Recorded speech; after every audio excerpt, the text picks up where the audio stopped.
Dalil Anies Ganjar kuat MK, kabulkan PSO tanpa Prabowo Gibran.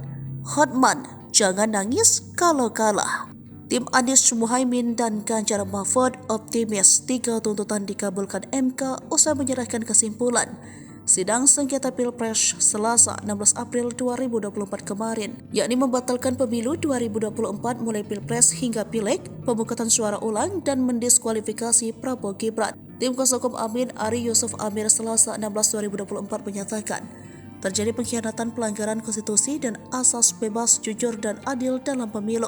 Kuasa hukum lainnya Heru Widodo juga mengatakan dengan 35 bukti tambahan terkait penyalahgunaan bansos, netralitas kepala desa, dan persoalan IT, mereka optimis tuntutan dikabulkan.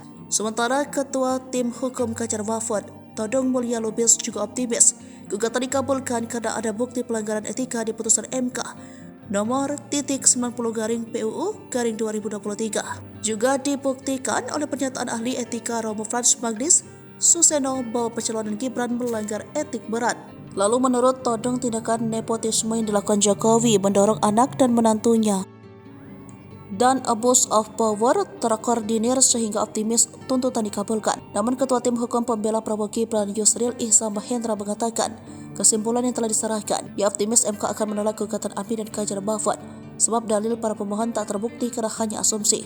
Maka tak heran Hotman Paris meminta tim Amin dan Ganjar jangan menangis jika tuntutan mereka ditolak. Hal serupa juga disampaikan Komisioner KPU RI Muhammad Afiduddin, mengatakan pihaknya selaku termohon dalam PHPU Pilpres 2024 bahwa dalil pemohon dan fakta di persidangan tidak terbukti.